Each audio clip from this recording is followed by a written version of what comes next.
Look at this. Another beautiful day here in Da Nang. So I'm just walking outside to get to the ATM and get some cash.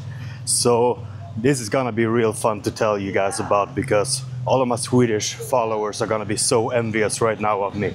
Or maybe not all of them, because believe it or not, some people in Sweden are natural. Most people are natural, but the fun thing is that everybody has to claim to be natural in Sweden unless you get into a lot of problems. So that's actually part of the reason why I'm here to begin with, because I got into so much problem in Sweden for being open about my bodybuilding and all of the aspects that comes along with that. Now I'm about to go get some cash, because this is the fun part I'm gonna tell you about. So if you want to get gear in Sweden, either you know a guy, okay?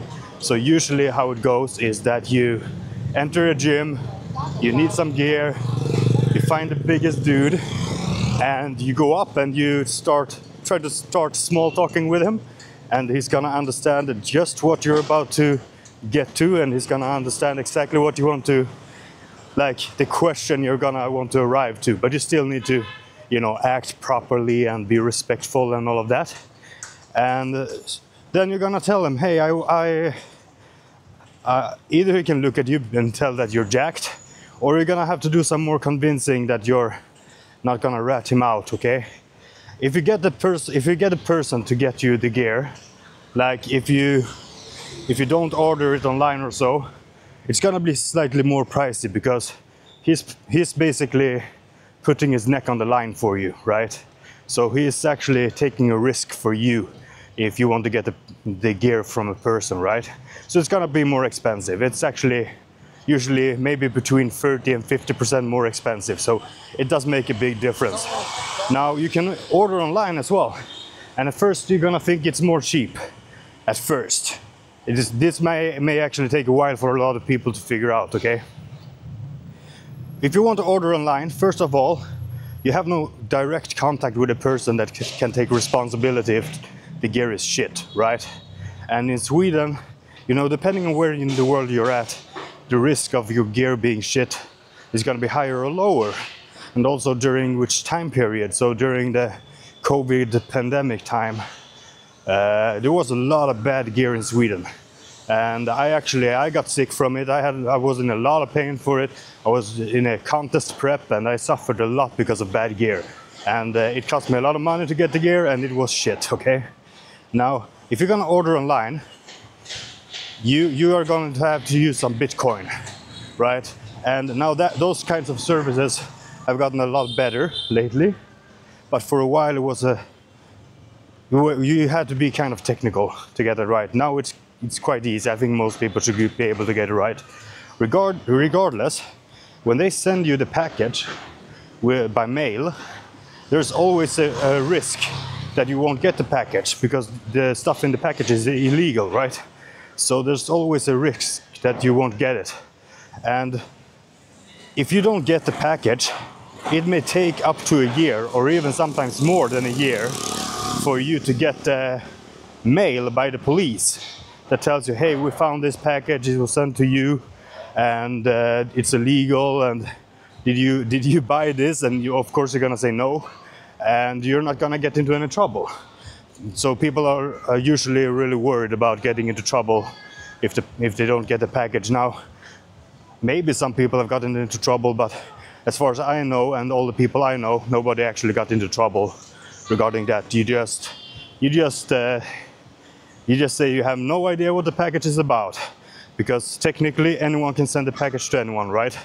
So you just claim no responsibility, and then you're out of problems. However, there is this, if you don't get your package, it can take you a year. Let's say it takes a year before you get the mail from the police. Now, what the dealers figured out is that first they're real nice, they're kind to you, you know, and they give you extra special offer, and they add some Viagra to your package, and you feel all special. No, I'm gonna get this Viagra pump, and you know, it's a cool thing, right? Now, they treat you real well, right? And they give you real good prices as well. So a lot better prices than if you had to get it from a person at the gym or whatever. place your person is at. So you're gonna like the guy, right? You're gonna like the guy a lot. You're gonna, oh, best prices and all of that.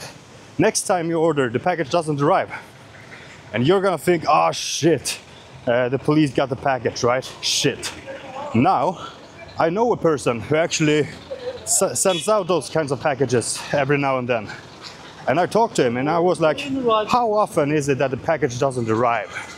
And the fun part there is that for me, my idea was that it's a 50-50.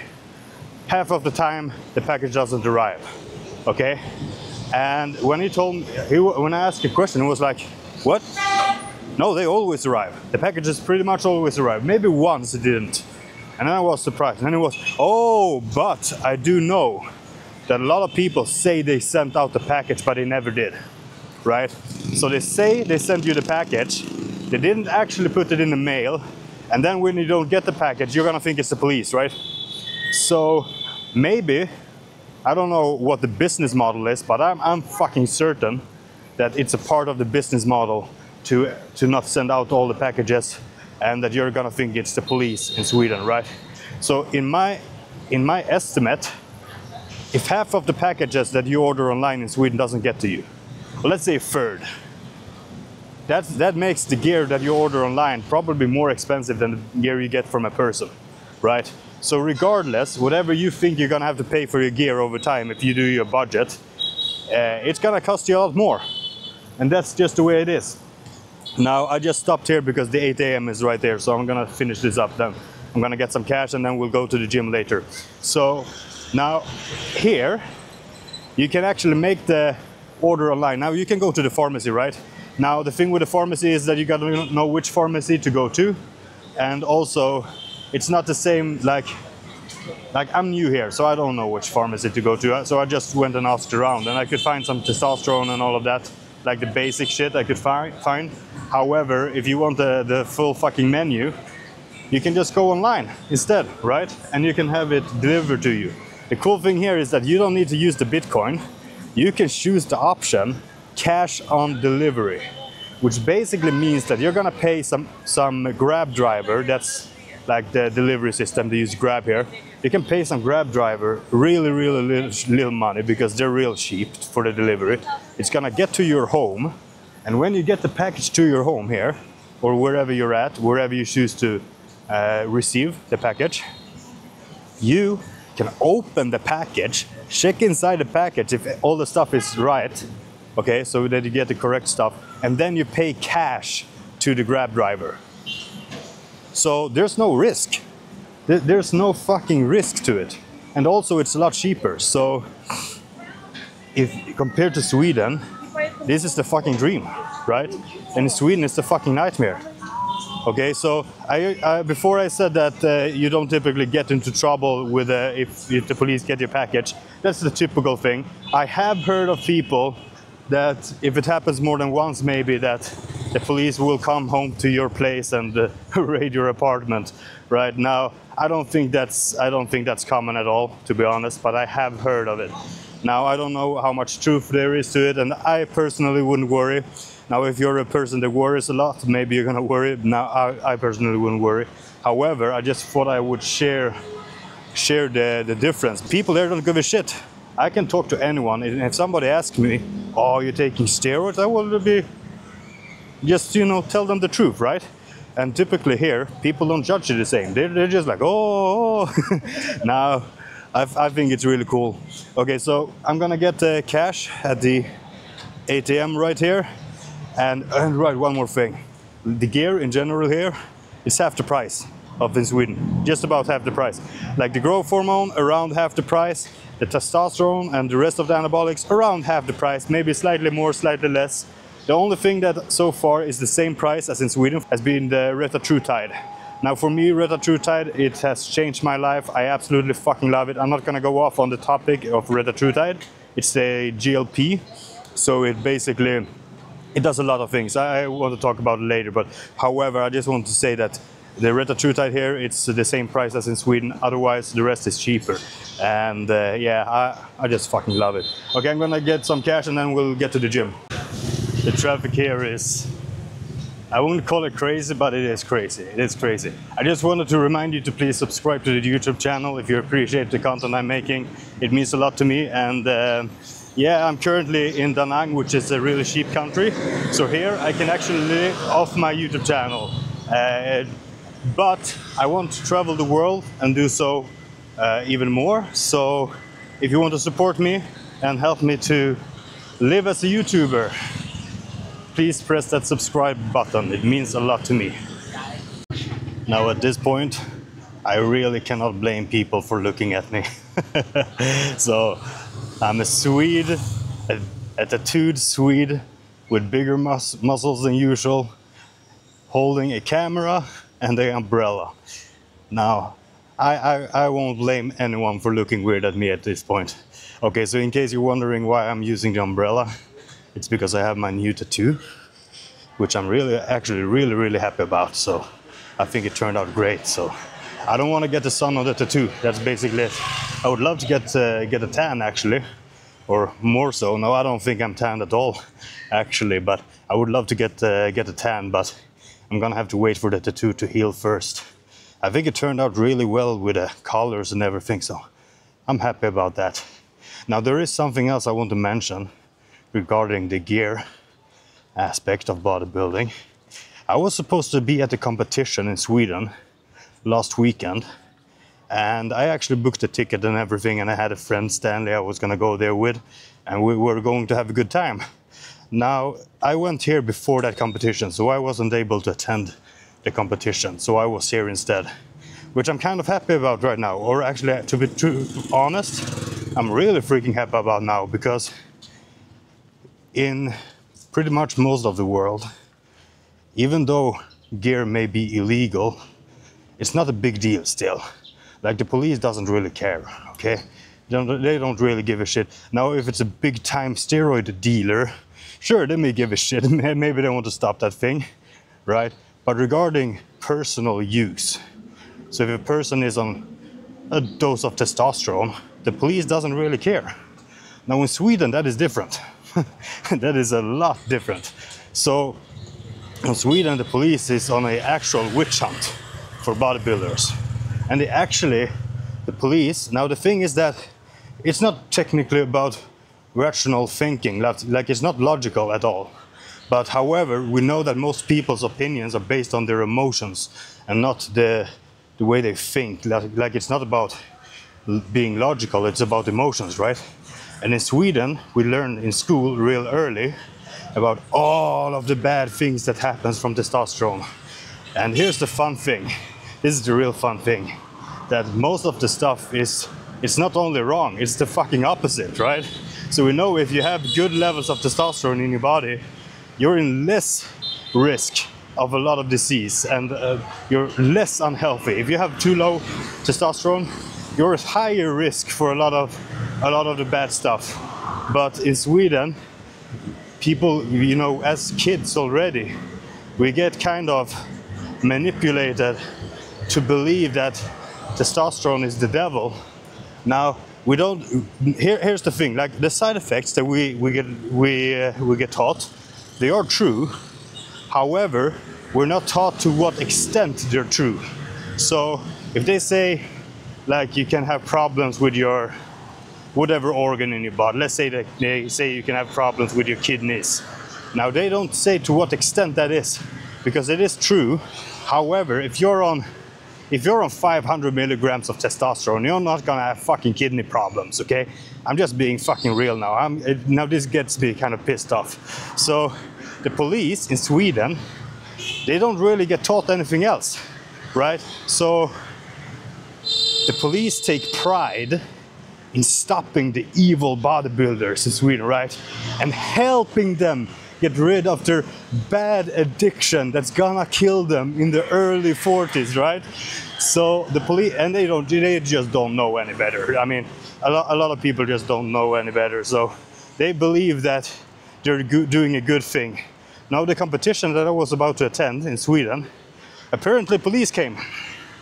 So bodybuilders and fitness people like Men's Physique and even the women's categories and all, I mean, let's be all honest, Nobody there is completely fucking natural. Now, where you draw the line of what natural is and unnatural, I mean, you won't get enough creatine from your food to be on creatine, but you can take creatine. Are you natural then? Are you natural if you drink coffee? Like, where do you draw the fucking line, right? Now, in my opinion, there is no clear line. Nobody's natural today. But however, from a bodybuilding perspective, everybody's taking something. Like, let's be fucking real, something. Now, I'm not saying that you need to be taking testosterone and all of that kind of stuff, but I mean, if you're taking like a pre-workout, there are ingredients in that pre-workout that will give you a better pump than you could have gotten without it, or from any food, right? Not better than any food, you need the food at first, but I mean, it's gonna give you the edge, right? Now everybody on the competition is on something, right? And most people are on the real juice, let's put it that way. Like, most people are on a real fucking cycle up to the show. Unless I mean, sure, some people take pride in being natural and all of that, and they think like it's a virtuous thing, but I'm not gonna argue with that, okay? You do whatever you want, but the serious contenders, the serious guys are on gear, okay? So the police came and they actually picked people at the competition for drug testing. So, and drug testing, of course, I mean performance enhancing drugs testing, right? So the police came and they took people at the fucking competition. Now that is fucking, that's so respectless. It pisses me off. That is so, those guys have been dieting for a really long time, putting in a ton of hard work, dedicated like probably the last month solely to that purpose, because it's really hard to get into contest shape, okay? And the police just came there thinking that they are doing a good thing, helping society, cleaning up the dirt, right? So right now I'm really happy I wasn't there, because they would probably have grabbed me as well. Now, it wouldn't have been the first time, but it fucking sucks regardless, right? So that's the way it is in Sweden. In Sweden, man, I do not miss Sweden. I do not miss Sweden. So yeah, I feel sorry for all of you guys who still live in Sweden and try to do the bodybuilding, because Sweden is hell for a bodybuilder. I'm just gonna put it that way. Sweden is hell for a bodybuilder. But let's not focus on that, let's instead be happy. Now, technically you can do all the same things. However, I mean, you still have the food, you still have the drugs, you still have the gyms, you still have everything. So you're not gonna be less of a bodybuilder because you live in Sweden. You're gonna be the same bodybuilder, pretty much. Well, maybe not, because the difference is if you're constantly worried about the police coming to you, you may actually lose, you may get, what do you call it? Let's skip the fancy words, okay? They can say that you are not suitable to be a parent because you're on narcotics, because you're taking testosterone, right? And then they can take you away from your kids. Now, if that is not stressful as a bodybuilder, I don't know what is. So I guess just the thing that living in Sweden is really stressful. It increases the cortisol level, the stress hormone. And the stress hormone, it's basically gonna make you fat and lose muscle. So I guess everybody in Sweden truly is at a disadvantage when it comes to bodybuilding. So, but I mean, if you're a shit bodybuilder, you can't blame Sweden. You're just a shit bodybuilder. Okay, so today we're gonna hit chest, and I may hit a couple of more muscle groups. I'm gonna hit more muscle groups. I'm gonna hit chest and arms. That's the minimum. And then I'll see. So I'm gonna do whatever I feel is sufficient enough for my chest. So I'm not gonna overkill it. I'm gonna strike it hard, fast, do probably one decline and one incline movement, maybe a flat press as well. I'll see. I'll probably do 2 sets of each, and then I'll move on. So I rather hit the muscle quick and hard and efficient, and then hit another muscle and have a higher frequency in my training, so that I can hit my chest maybe 3 times a week, but with less volume on each session. Now, whether you can make that work or not is dependent on how skilled you are in the gym. How good are you at lifting weights? Because some people are so inefficient. Now, beginners. Now, if you're a beginner, right? It's gonna take time. But if you're a skilled lifter, if you truly are a skilled lifter, you will get more out of one set than a noob will get out of a whole workout. Okay, so if you're able to target the muscle that you want to hit perfectly, you will get more out of that single set than a noob will get out of the whole workout. So in that regard, when you're skilled, it's probably smarter to hit the muscle with slightly fewer sets, do it real good, be efficient, and then hit more muscle groups each session and be able to have a higher frequency. Now, training should be fun. So first off, choose what you like, right? If you like the bro split, do the fucking bro split. It's gotta be fun, right? I mean, the training is the only fun fucking part about bodybuilding. Let's be honest. I mean, the food is not fun at all, and I'm just gonna say it out loud now. Now, the gear may be a fun subject to talk about, and it may be fun because you can switch a compound out and put in something else, and you would see the difference in your physique, right? So that's really awesome. However, it's not fun to fucking pin.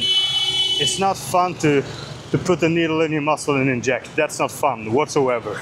So training is the only fun aspect. So you should train in a way that you enjoy it, truly. Otherwise, it won't be sustainable. Now, a lot of people, like me for instance, we think the training that is most sufficient or effective, that's the training we enjoy, right? Because if you truly enjoy the results, then you should enjoy what you think is the best training style, right? So, and also, even if it doesn't matter that much, you want the placebo effect to be in your favor, right? So you always need to do what you think is best and what you believe in. And usually that's the same kind of workout that you will enjoy. All right, I'll see you at the gym. Okay, so I just arrived, and the first thing I do is that I put my food, this is my post-workout meal, into the fridge. So there's about a 20-minute walk between my Airbnb and the gym, and after the workout sometimes I'm really depleted, I'm really tired, I'm really hungry, and I don't want to be catabolic for 20 minutes. Now, some people may say that's completely unreasonable to be worried about those 20 minutes. However, when you're so depleted, you feel like dying, you're really tired, I think it's better you get some carbohydrates and protein in. So yeah, there's no reason to dig that deep of a hole. When you're hungry and you're tired and you're depleted, you should eat to recover. Okay, let's get some gains. This is my new favorite chest piece. It's absolutely amazing. It hits the chest completely perfect in my opinion. So as you can see, it slides on an angle, right? Which means that it opens up for a greater stretch and it finishes in a deeper contraction. Love this machine. So just gonna get a couple of warm-ups in and then I'll hit the slightly heavier weights. All right, so I'm about to hit my first working set and I'm gonna show you the load I'm using. So I'm using 3 10s right here. You can see here, it's 10 kg, right? So this is the load. I have no idea whether it's considered a lot or a little for this machine. I have no idea, to be honest. Me personally, I don't care, because I know that if I just stopped isolating the movement for my chest and I just start pushing weight, I can obviously do a lot more weight, right? But I'm a bodybuilder, I'm not a power builder or power lifter or whatever. So for me, I'm only using the amount of weight that I can use to completely target the muscle. Okay, so now I'm a bro. So for me, to get my bro gains, these 3 are all the things I need. However, if you add this little fucker on right here, just like that, adding this on, you get all the science gains as well. Because then you're doing progressive overload. You get the science gains as well. You don't even need to know anything. You just do the progressive overload thing. And you get the science gains and the bro gains. Right, let's get them gains. Let's get them real big, thick, nasty, lower pec hanging meat gains. Okay.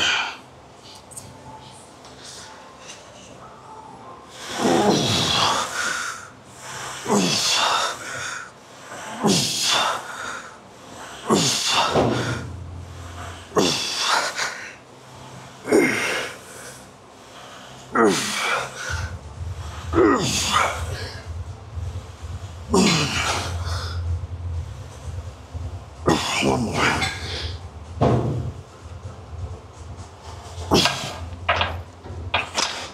Nice. Nice. One more set just like that. Okay, so I'm gonna see if I can get the same amount of reps for the second set. So I think I had between 10 or 12 reps last set, and usually in those cases people either increase the weight or lower the weight for the next set. However, I don't want to decrease the weight because I felt like it was a proper amount of weight to get the mechanical tension that I wanted. But if I increased the weight, I could kind of feel like my joints, my shoulders were just slightly stiff the last set. And if I increase the weight, I know it's gonna feel even more stiff. And I don't want to go into that stiff range where you no longer move the weight like a bodybuilder, you move it like a power builder, right? And I want to make sure that I have all the tension on those chests and not in my shoulders. Let's get it. Oh, right, twisting the wrong way. Okay.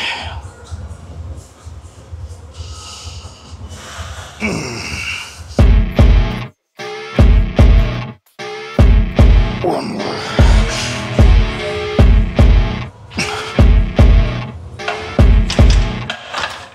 It was the right shoulder. I could probably have gotten the rep, but I wasn't able to tuck it in properly, so I'd rather just rack the weight instead of going into a improper form. Now let's see if we can make this a flat instead of a like that. Gonna do at least one set on the flat as well. The flat angle, it's pretty close to the decline. It's not like the direction that you're pushing in. This is the decline, right? This is the incline.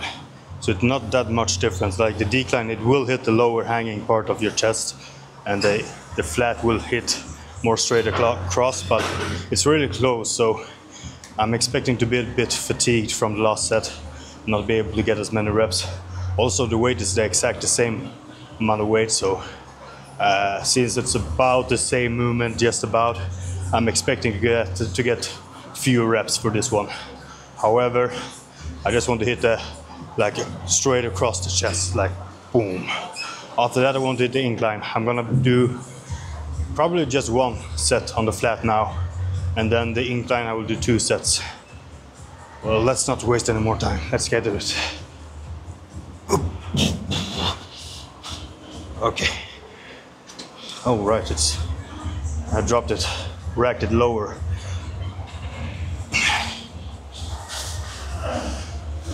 Oof.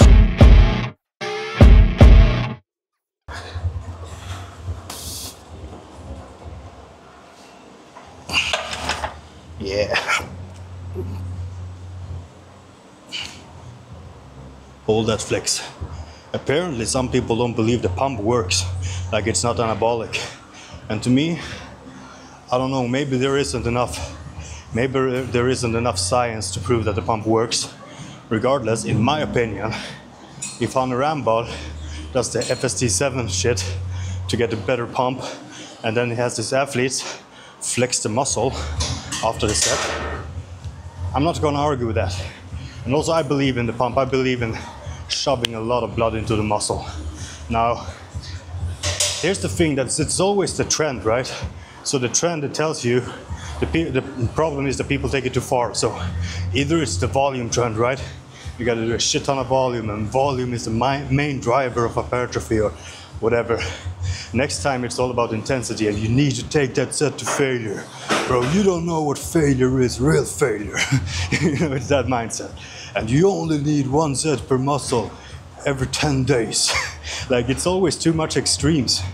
Like, I believe that the perfect mixture is when you find your perfect middle ground, where you have a decent amount of volume, but not crazy high, and you hit the muscle hard, but you don't necessarily need to do it all Dorian Yates style to failure with screaming training partner and all of that. You just take the muscle to failure, or leave 1 rep in reserve, or maybe when you're in the moment where you don't know if you have the next rep or not. It might be 1 more rep, it may be a failure point. At that point, I think you can stop. I don't think you need to see. Every now and then you need to see, so you know whether you're just being a pussy or if you should go harder. But usually I don't believe in hitting failure per se. I believe leaving 0 reps in the tank. So I believe getting that last rep is a good thing, but I do not believe that hitting the failure point where you know the weight starts going down again. I don't think that's good. I think it's burning out your central nervous system unnecessarily for no more gains. Now, as stupid as this may sound, this does not have an incline function. So you cannot increase the back pad anymore in angle, which is really stupid. However, you can put it down to the decline and you can just switch your body around, right?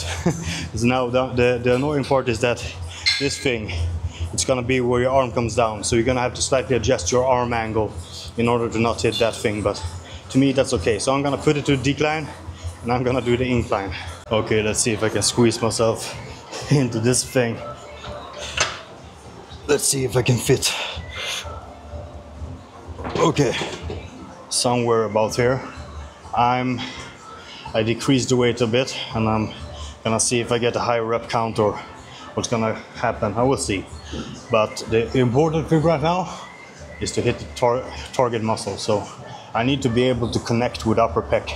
Like sometimes people are like, I move a lot on the incline, but my upper pec is small. Yeah, that's not because of the weight. The problem is that you're not moving the weight with the proper muscle. So you need to connect. And connecting with a smaller muscle is a lot harder than connecting with a bigger muscle. Like anyone can connect with a quad, right? Like connecting with a quad in a leg extension, that's easy. Anyone can do it. Connecting with your upper pec, slightly more difficult. Oh, but there we have it. 2, 3, 4. I'm gonna have to speed run this.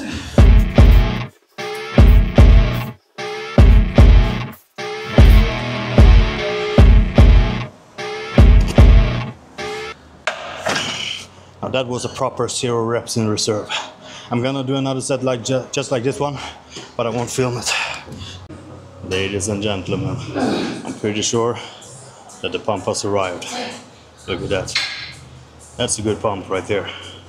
That's a nice pump right there. Just trying to find the best lighting. Let's take a quick spin and see how it changes, depending on where I stand. Yeah, I think this is a good pump. I'm pretty sure this is a good pump. Let's get that last and final set in to hit these muscle fibers across here. That, you know, straight to the collarbone. Okay, so I'm actually feeling pretty tired right now.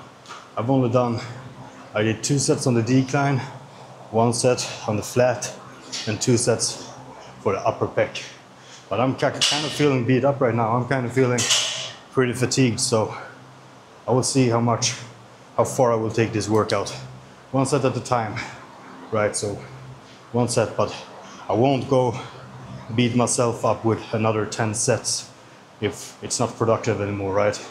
I don't do the junk volume. Now, a lot of people throw the term junk volume around like it's nothing. Now, junk volume doesn't mean you're doing a lot of volume. It just means that you're past the point of fatigue where it's no longer productive, right? So that's the junk volume. It has nothing to do with what weights you're using or how much volume you're using. It's just that it's no longer productive. So if you're, well, let's say that you get too weak, right? If you cannot use the heavy weights, not because you choose to use the lighter weights, but because you cannot use it because you're too fatigued, at that point it's probably a junk volume. Now, let's do some biceps. See if I can find this connection right here.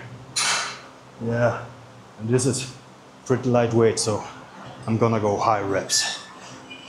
So, yeah, let's speed this one up.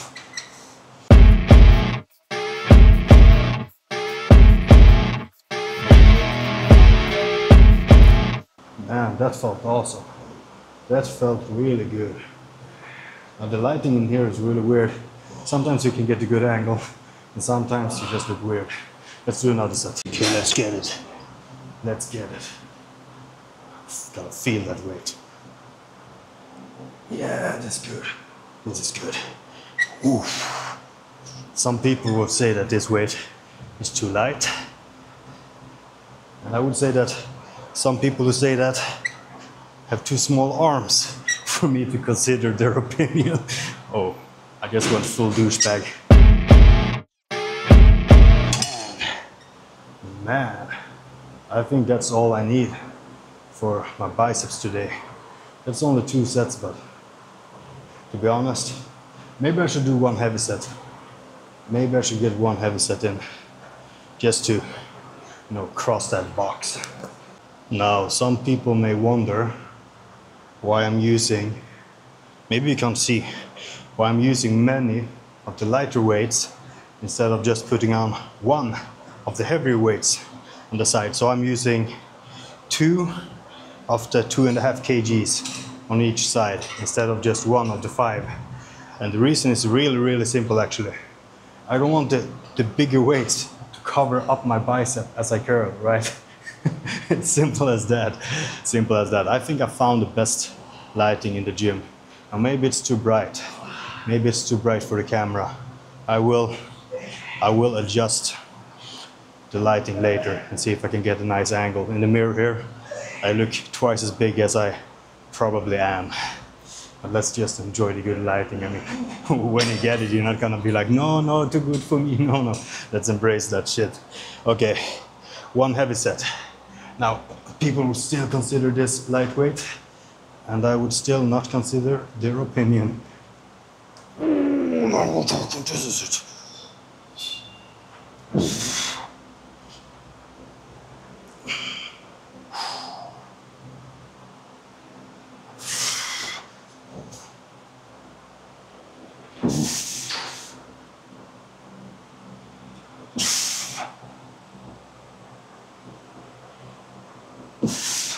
Man, I gotta get another set. That was too awesome.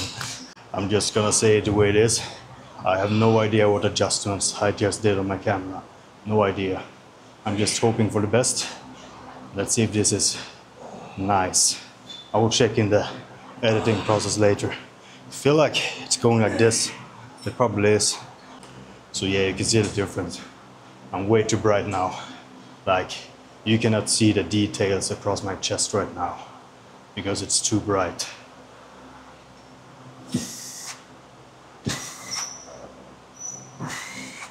Okay, so I might actually have figured something out.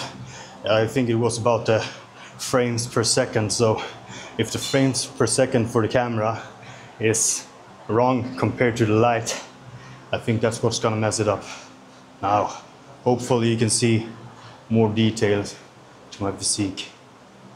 Now, if you ask me, I look pretty damn insane right now. And that may sound cocky. If I say that I think I look insane right now, that might sound real cocky. But the reason why I feel like I'm allowed to say it is because I haven't been looking like this before. This is the first time I've ever this ripped and full at the same time. I've never looked this way before. This is my personal best look, probably so far. So that's why I feel like I'm actually allowed to say that. I really like this. I really like this. Still kind of bright. Let's see if I can adjust it even more. I don't know if it made a difference. Let's see. I think it did make a difference. I think it looks better now. That's a proper bump. Man, to be honest, this may even be better lighting. Look at this. Look at this. Okay, let's not be too narcissistic, even though I really feel like being so, because like I just told you, I haven't looked like this always. This a lot of new gains, and when you make new gains, you make new progress. You gotta feel pride. You gotta, I think that in general you shouldn't feel that much pride, because I think feeling pride and feeling proud of yourself should be something that you do for a short period of time after you achieved something. Not just walking around feeling pride all of the time for no reason or for something that you did not technically deserve. Like, if it's a genetic thing, I don't think you should feel pride over it because you didn't really do anything to deserve it. I think you should feel pride when you accomplish something.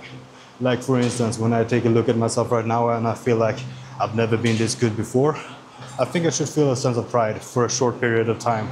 Now maybe I shouldn't feel the same in a week, unless I make even more progress when the growth hormone arrives.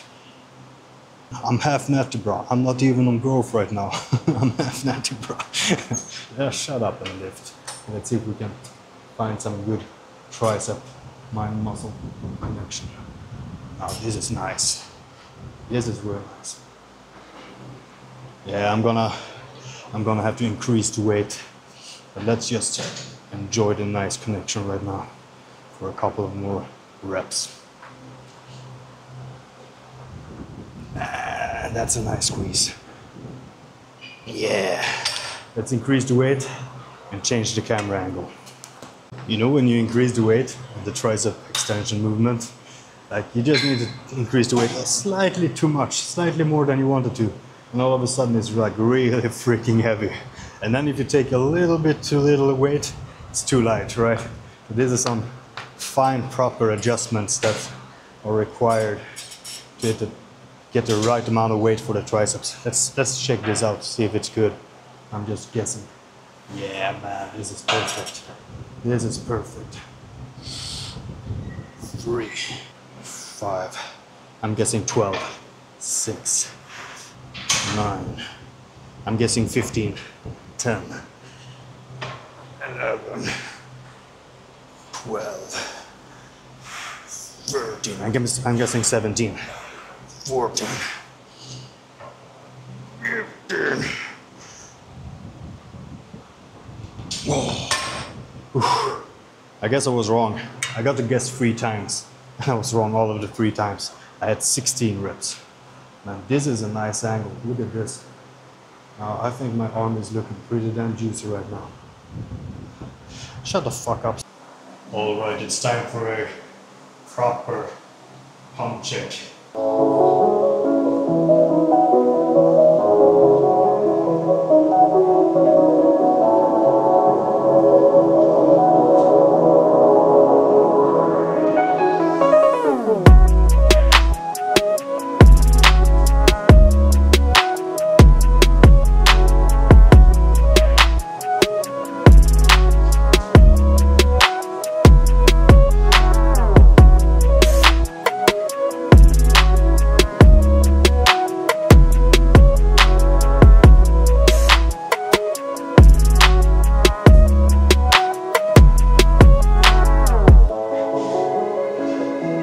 You know how some social media influencers use the camera angle and the lighting to their advantage to look better than they actually are? I just did that. Let's get out of here.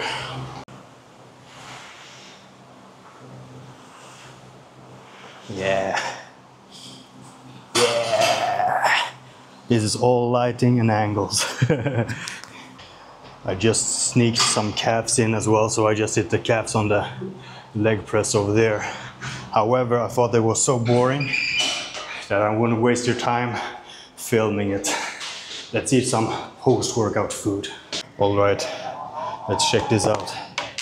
I got some chicken, rice, a little bit of vegetables. I cooked a carrot with the chicken, and a little bit of onion with that. And I as well have the pineapple. So I buy 1 pineapple every other day. That's about what I'm doing. And I'm eating half a pineapple a day here. Real nice with a fresh pineapple. The only unfortunate thing here is that I have no microwave. So this is cold from the fridge. Cold from the fridge, but I'm not gonna walk 20 minutes right now that I'm so tired and depleted without any food. I'm gonna get the food in. I'm gonna get some water in. It's really warm here, so important to stay hydrated so that you don't get muscle cramps. And if you're not hydrated when you train, it's really easy to tear a muscle. So let's avoid that. Okay, let's see here. I want one of everything with this first bite. Some chicken, some rice, and a piece of pineapple.